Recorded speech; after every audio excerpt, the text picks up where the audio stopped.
बच्चों एक क्वेश्चन है, if alpha and beta are zeros of the polynomial P X equal to X square minus 5x plus 6, then the value of, और आपको value बताना है alpha plus beta minus alpha beta का। तो कैसे सॉल्व करेंगे बच्चों? तो सबसे पहले ये जो पी एक्स है इसी को आपको नोट कर लेना है। तो पी एक्स क्या दिया है? तो पी एक्स है एक्स स्क्वायर माइनस का 5x प्लस 6, ठीक है। अब आपको जो वैल्यू बताना है वो किसका वैल्यू बताना है? Alpha plus beta minus alpha beta. तो अल्फा प्लस बीटा, और कहता है कि अल्फा बीटा क्या है, इसके जीरोज हैं बच्चों, इस पॉलिनोमियल के जीरोज अल्फा बीटा हैं, ठीक है। तो आपको क्या करना है कि सम ऑफ जीरोज का फॉर्मूला आपको पता होगा, तो सम ऑफ जीरोज मतलब अल्फा प्लस बीटा, ठीक है। फॉर्मूला क्या होता है? तो माइनस का बी बाई ए, ठीक है।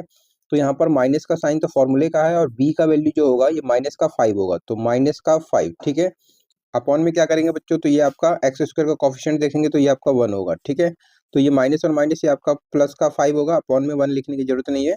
और साथ में आपको product of zeros alpha beta को भी फाइंड आउट करना है, अल्फा इंटू बीटा मतलब प्रोडक्ट ऑफ जीरोज। तो प्रोडक्ट ऑफ जीरोज का फॉर्मूला होता है बच्चों सी बाई ए।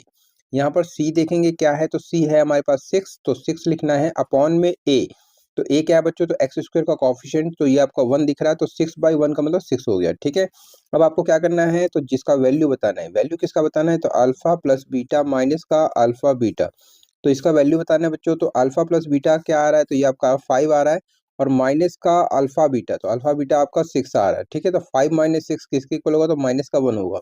तो इस तरीके से इसका जो वैल्यू आ रहा है बच्चों वो -1 आ रहा है, और यही इसका आंसर हो जाएगा। इसका तो बच्चों समझ में आ गया होगा। समझ में आ जाए तो वीडियो को लाइक कर देना है, चैनल को सब्सक्राइब कर लेना है।